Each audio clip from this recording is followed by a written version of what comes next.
It's about noticing the changes, the good, the bad, and the great.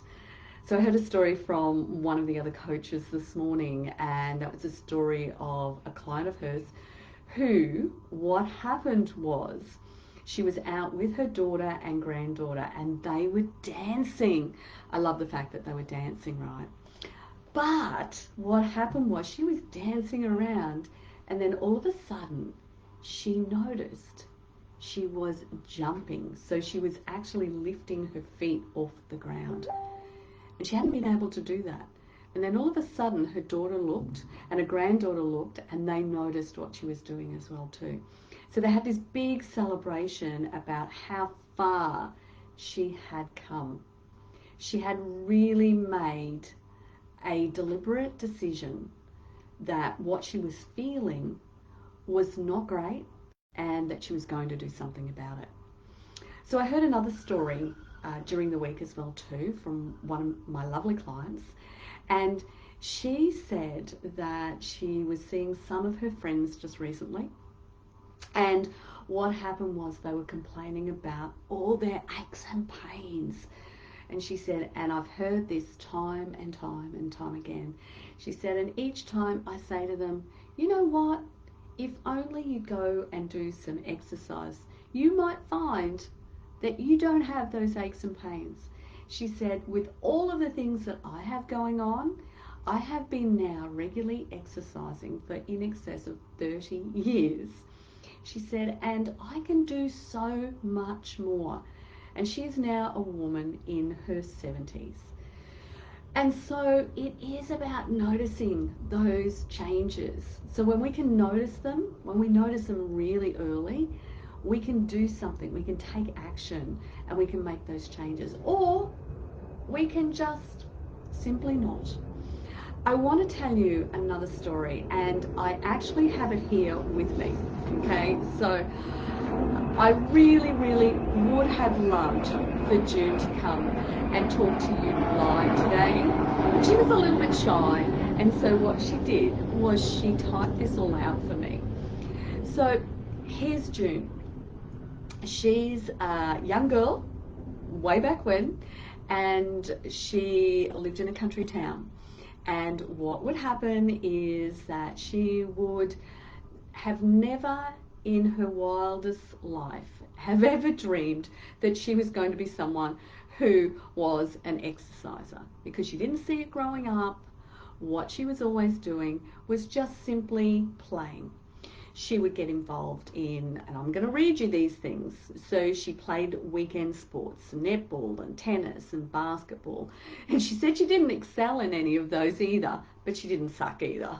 So that's a good thing. So, but when she moved into her young adulthood, she was out there partying all the time. She was a bit of a party girl. And what would happen was she was dancing all the time. And she said, wow, was that a good incidental workout? So I totally related to June saying these things, because I can remember going to the pubs and the clubs when I was 16 years old, not to drink, but to simply go to the disco. So I'm showing my age here, and I would love it. And I totally agree with June. There is nothing better than getting on a dance floor, because it is a workout and a half. But you know, what happens is life gets in the road, right? So when we're younger, we're out there, we're playing, we're doing a little bit of team sport, and you know, we're doing that incidental movement with our friends when we're out partying and dancing. But then fast forward that, you know, we end up in a situation where we're working, maybe we've got married, maybe we've got kids. And so we have all of these things pulling at us and distracting us away from, you know, that incidental movement that we were doing. And then all of a sudden what happens is we're in a situation where we go, oh, I'm noticing something.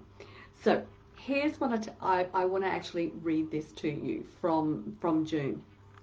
So what she had was a vague creeping of aches and pains for about the last 10 years. That's what she was noticing. And so what happened was she was a fairly regular walker. So she would walk with her sister every day and they'd walk at a nice pace. But what happened was she moved. She moved from there, and so her sister wasn't there to support her during that walking.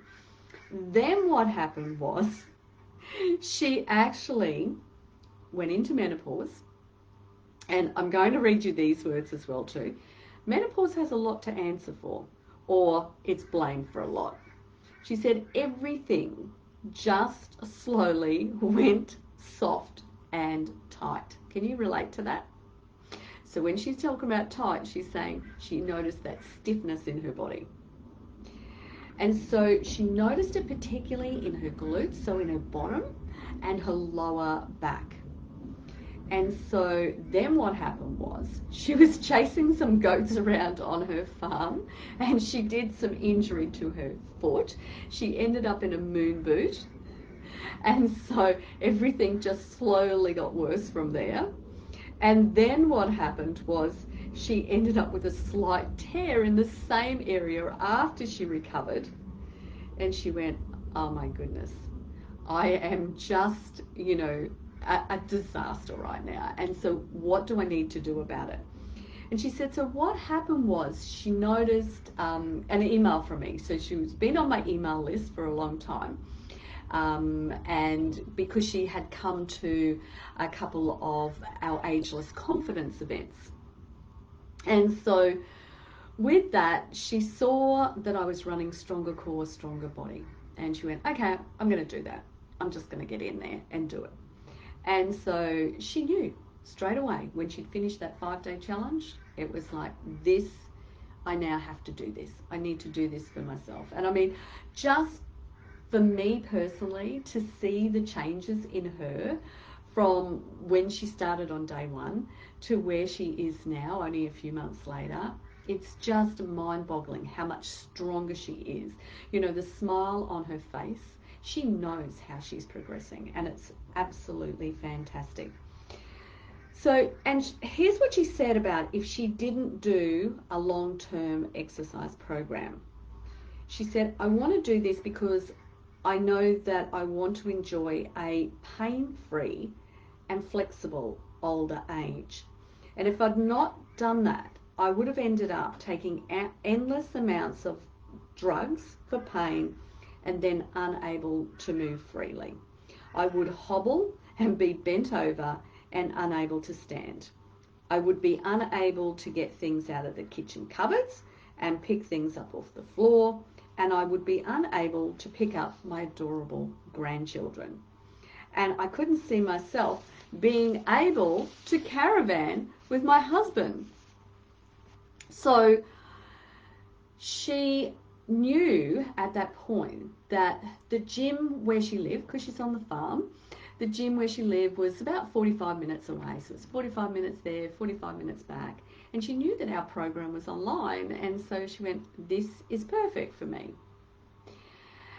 And so what's happened is that she is thoroughly enjoying the workouts. So these are her words. I am thoroughly enjoying the workouts and how I feel afterwards. I actually look forward to them. I'm feeling keen to increase my activity beyond the exercise. And what I'm now doing is taking those long walks around the farm. And I've also started doing some online yoga classes. And so she definitely sees this. These are her words. I definitely see this as a lifestyle change, not a short-term fix. And I can take you with me when I travel. It's a win-win. And she said, I am sleeping well again. The pain in my hip and my bum, her words, my bottom, has disappeared. I no longer have to unfold myself after spending an hour in the car, and I have more energy. Life is good. Don't you just love that story from June? It would have been so great to have her here talking with me, because I'm sure that she would have been able to elaborate on this a lot more. But you know, that's the thing. We can notice those changes. But what happens is we can generally ignore them too. And so when we see things that are for the positive, we can notice those. But what happens is we can very quickly forget about them too. So when we see that progress happening and the changes going on, we forget about them. And I remember Diane, who was unable to actually reach down to put her shoes on, and then she said, I wasn't sure why I was getting out of bed at this time in the morning to do a workout, and then all of a sudden I realized after 2 weeks of doing it, I could bend over, I could touch my shoes, I could actually do them up, and I hadn't actually realized. And I said, that's what you write down. So in your journal, you write down what has happened, what those changes are that you're noticing. When you notice an ache and pain, write it down. When you notice that you've achieved something like jumping when you're dancing, or doing up your shoes, or that you're having more energy, or you're sleeping better, write it down. Be the detective in your life. Analyze what's going on, because when you can do that, you are fully empowered to be able to make changes if you need to. You can adjust your life. And that's what's important, is being able to live your life so that you can move freely and easily for the long term, right? So you want to be able to do things like June is, you know, playing with her grandkids, being able to chase all the cows and the goats around on the farm and all those types of things. So it's really, really important that what we do is, if we notice something that's changed in our body, pay attention, write it down, and if you're willing, take action. So it's Peter here from Strong Healthy Women. I hope you've enjoyed June's story, and if you would like to change the story that you have happening as well too, please just message me. I'm here for you. So take care. It's all about living stronger for longer. See you soon. Bye.